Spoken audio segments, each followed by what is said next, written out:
Hi everybody, it's Mr. Dunbrook. Hope you're all doing well. This is kind of a test run for Screencastify. I'm going to try to explain the Spongebob's genetics worksheet, and forgive me because this is my first go around with this stuff. So if you look at the Spongebob genetics answer key that I posted, hopefully you guys did pretty well on that assignment. If you missed anything, now's the time to go back and look at this Screencastify video, and also look at the answer key I posted to see what was right and what was wrong. Okay, so I'm going to zoom in on this first sheet of the SpongeBob genetics worksheet, and up here it asks us again. Vocabulary is very heavy in this unit, so you got to make sure you know the difference between heterozygous, homozygous, recessive, dominant, etc. So scientists at Bikini Bottom have been investigating the genetic makeup of the organisms in this community. Use the information provided and your knowledge of genetics to answer each question. For each genotype below, remember genotypes are which alleles you have, or which letters, which genes, which varieties of the gene, dominant or recessive. So for each genotype below, indicate whether it is heterozygous by saying HE, meaning two different letters or two different alleles. Think of those as flavors. Or homozygous, meaning two of the same allele. Think again of those as two of the same flavors. So anytime I have two of the same letters, let's say for instance here, two dominant letters, that's going to be homozygous, HO. If I have two of the same recessive letters, little f, that's still homozygous because they're both the same. Now this little f would be homozygous recessive, while this big T would be homozygous dominant because of the capital allele letters there. The only way to have heterozygous is to have one of each. For instance, right here, big F, little f, or right here, big T, little t, and so on. So for this question here, which genotypes in number 1 would be considered purebred? Remember, purebred or true breed really means homozygous. They have two of the same alleles. So anything up in this list here that's homozygous would be considered a purebred or a true breed. Example, big T, big D, big D, little f, etc. Which of the genotypes would be a hybrid? Well, a hybrid is one of each, or heterozygous, kind of a mixture. Think of a dog. A purebred would be all the same traits. Hybrids would maybe have a mixture of traits. All heterozygous. Anything that's a hybrid is heterozygous. So anything with one of each allele, a big D and a little d, a big B and a little b, etc. Okay. Determine the phenotype number 2. Determine the phenotype and genotype for each genotype using the information provided about SpongeBob. Yellow body color is dominant to blue. So if I have two large Y's, I'm going to be yellow. A big Y and a little y, I'm going to be yellow. A little y and a little y is the only way I can be blue. It's a double recessive. It is a homozygous recessive to be blue. So as you can see, just like in real life, things that are double recessive like this are typically less common than things that are dominant. There are, for instance, two ways to be yellow. Because yellow is dominant, there's only one way to be blue. So it makes sense that in this population, you would probably see more yellows than you would blues. Now, that's not always true, especially if the dominant trait has some kind of disadvantage and does not let you survive well in your neighborhood, in your ecosystem. It might actually be less common, especially if it kills you. And there are some diseases that are dominant that would actually kill you. So dominant would be less frequent in that situation. But typically, dominant's going to be more frequent compared to recessive traits.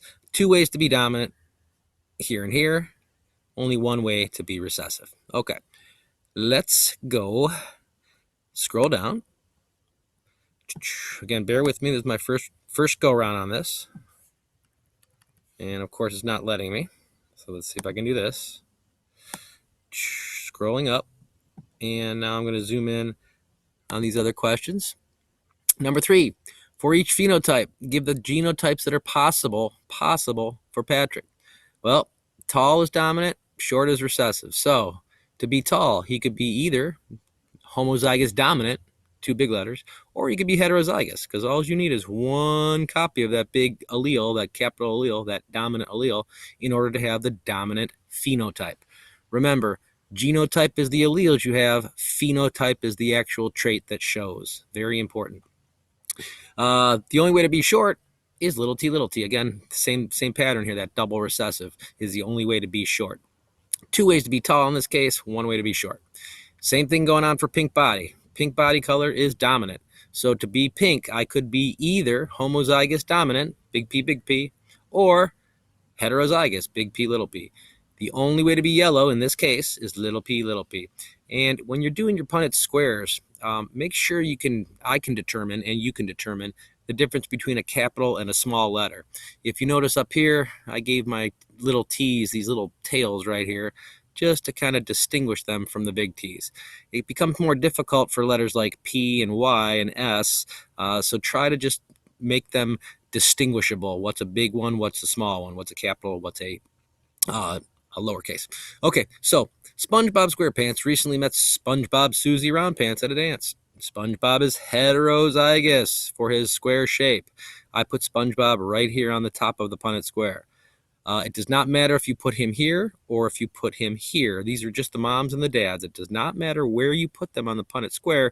You'll get the same results, but they'll be in different boxes. Remember, each person is diploid in their cells, but in their gametes, in their body cells, they are diploid. They have two of each copy of the gene. But in our sex cells, we only have one allele or one copy of each gene. So remember, when we're talking about the parents themselves would be diploid, having two copies of each allele, because they got one from their moms and one from their dads as well. But when they go to make sex cells, sperm and egg, only one allele, 50%, will go into each sperm or egg cell. We would call those sperm and egg cells haploid because they only get one allele instead of diploid that gets two alleles. Remember, when we take a haploid sperm and a haploid egg and we combine them, we're back up to a diploid baby. Okay. Let's see what we have here. SpongeBob is heterozygous for his square shape. Heterozygous, so capital S, small s. But SpongeBob Susie is round. Well, the only way to be round, if you remember from question 2 up here, and hopefully you have this sheet in front of you, the only way to be round is double recessive. So here is going to be SpongeBob Susie on the side, little s, little s. Again, it does not matter if you switched the parents, you'll get the same results, just in different boxes. You'll get the same total overall results. Letter A, list the possible genotypes and phenotypes for their children. Well, when I put mom here and dad up here and his different alleles, half of his sperm will have big S in them, half of his sperm will have little s. For the mom, all of her eggs are going to have little s's because that's all she has to give. If this sperm meets with this egg, we're going to put that child in this box, and that child would be heterozygous. One big S, one small s. This child here, this child right here, is the result of this sperm from dad combining with this egg from mom, and that child would be little s, double recessive. And that's how we do this. Again, big S from the dad, little s from the mom. The child is big S, little s from the dad, little s from the mom. The child would be little s. So, what are the chances, list the possible genotypes and phenotypes for their children. Well, in this case, we only saw two genotypes. We saw big S, and we saw little s. We did not see any big S in this case. So the possible phenotypes and genotypes for their children are either they were big S, and they were square, or they were they were little s, and they were round. What are the chances of a child with a square shape? Well, again, going back, the way to be square is if you have at least one big S, you're square. So these two kids would be considered square. That's 2 out of 4. Notice that is not 1 out of 2, even though you might want to reduce that fraction. When we're talking about the Punnetts, we're talking about how many kids out of 4. And a good time now to mention is these Punnett squares predict what the kids should be. It doesn't necessarily mean real life. For instance, these parents we're predicting would have 50% of their kids would be the dominant genotype and 50% would be the recessive phenotype. However, they could have 10 kids in a row, possibly, and they could all be the recessive phenotype. Now, that wouldn't be probable, but it would be possible. So again, remember, these Punnett squares only predict what should happen. Just like if I toss a coin 100 times, I would predict 50 heads and I would predict 50 tails, but I might get 80 heads and 20 tails. Life does not always match probability. What are the chances, I'm at letter C here, of a child with a round shape? Well, that's going to be 2 out of 4 again. Here's these 2 out of 4, and again, that's 50%.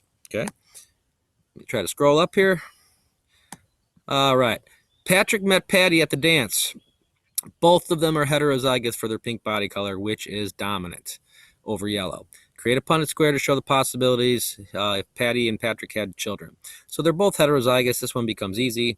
A big P and a little p from dad, a big P and a little p from mom, and the children turn out like this. This child, we would predict, again, this is probability and prediction, not necessarily real life. We would predict that they would have one homozygous dominant child. That would be pink. We would predict that they would have 2 heterozygous children. That would also be pink because pink is dominant. And we would predict that they would have 1 yellow child, homozygous recessive, and that would be a 1 to 2 to 1 ratio. We'll get into that later. But for now, you can see that 3 out of 4 of them will be, or 75% will be pink. That would be these 3. Pink, pink, pink. What are the chances of the child with a yellow body? That's going to be 1 out of 4, and that's going to be this little guy right here. 1 chance out of 4, which is 25%. I don't know if you can see that or not on my screen. Okay, going to the next side here. Page 2. Again, let me enlarge it. Everyone in Squidward's family has light blue skin, which is the dominant trait for body color, the dominant trait. In his hometown of Squid Valley, his family brags that they are purebred line, meaning they are homozygous, 2 of the same alleles, just like a purebred dog, same as true breeding. He recently married a nice girl who has light green skin, which is a recessive trait. Recessive, that means it's got to be 2 small alleles or 2 recessive alleles. Create a Punnett square to show the possibilities that would result if Squidward and his new bride had children. Big B is going to represent the dominant gene. Little b is going to represent the recessive gene. So big B is going to be light blue eyes. Little b is going to be light green eyes. I'm sorry, big B is going to be light blue skin, and little b is going to be the other color, which was light green skin. Okay, so let's look at their kids. Again, one of them was purebred, big B. The other was purebred, little b. Notice these are both homozygous parents. They are both purebreds. One is purebred dominant, one is purebred recessive. We could say this is homozygous dominant, and we could say this is homozygous recessive. So what are the odds that they would have different types of children? Well, in this case, again, probability doesn't always match reality, but in this case, it does. The only possible children for this parent combination is going to be all big B, little b kids. That's going to absolutely match reality in this case. These 2 people cannot have a little b, little b. These 2 people cannot have a big B, big B. These 2 people will always have a big B and a little b. So list the possibilities for genotypes and phenotypes. The only thing that in this case would be big B, little b, which is 1 dominant gene, 1 recessive gene, which if you have that combination gives you the dominant trait. All you need is 1 dominant allele, gives you the dominant trait, in this case, light blue. So what are the chances of them having a light blue skin? 100%. What are the chances of the child with light green skin? In this case, 0%. And again, here, reality does match prediction and probability. Would Squidward's children be considered purebreds? Well, all the children would be heterozygous. That is not a purebred. That is a hybrid. So all of his kids would be hybrids. They would not be purebreds or true breeds. In order to be a purebred or a true breed, you have to have 2 of the same alleles. Example, so you'd have to be homozygous. Example, big B, or or little b. Again, 2 of the same alleles in either condition, dominant or recessive, would be considered truebred or purebred. If you have 1 of each allele in your heterozygous, you are not considered a purebred or true breed. You are considered a mutt, a hybrid. Remember, mutts are typically more healthy though, so that's not a bad thing. All right, number 7. Assume that one of Squidward's sons, who is heterozygous for the light blue body color, married a girl that was also heterozygous. So you got 2 heterozygous here. Well, we've seen this before. So again, a heterozygous dad, a heterozygous mom, the combination of kids that we would predict them to have would be 25% big B, 50%, both of these, big B, and 25% little b. However, when we look at the phenotypes, we would say 3 of them, this one, and this one, would be the dominant phenotype. We would say that only 25% of them, this child here, would be the recessive phenotype. Again, this is probability, not always matching reality. This combination of parents might have 10 kids in a row that are all little b. That could happen. It probably won't, but it's possible. So list the possible genotypes and phenotypes for these children. Well, you get all 3 phenotypes. I'm sorry, you get all 3 genotypes and you get both phenotypes. You're going to see a big B there. You're going to see a couple of little b's there, and then you're going to see a little b right there. All of these are possible, these genotypes, for these parents. And if we work out the Punnett, we would predict that 75% of their kids would have light blue skin because that's the dominant. Again, that was these 3 kids right here. And the chances of them having a kid with light green skin, which is the double recessive, the homozygous recessive, is 1 out of 4, or 25%. That's the bottom right corner right there. Okay. Finally, a little bit of drama, a little bit of Jerry Springer. Sorry about that.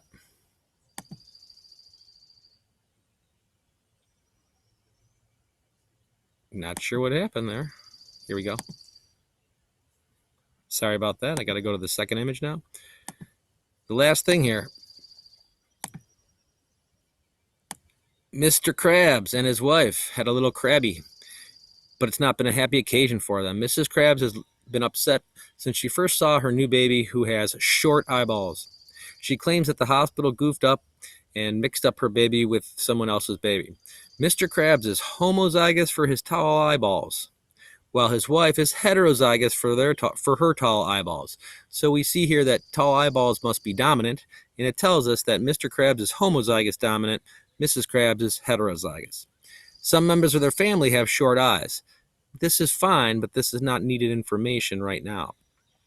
Which is the recessive trait? So short eyes are recessive. Create a Punnett square using big T for dominant gene and little t for the recessive gene. Well, Mr. Krabs, they said, was homozygous dominant. So there's Mr. Krabs. He only has big T's, dominant eyeball alleles, to give to his kids, tall eyeball alleles. Mrs. Krabs, on the other hand, is heterozygous. She appears tall. Her tall eyeballs are what show. That's her phenotype. However, she's carrying a little t allele. Remember, though, you need 2 little t's in order to have the recessive trait, which would be short eyeballs. So these are 2 tall eyeballed parents. One is homozygous dominant, the other is heterozygous. Did the hospital make a mistake when they sent her baby home with her and it had short eyeballs?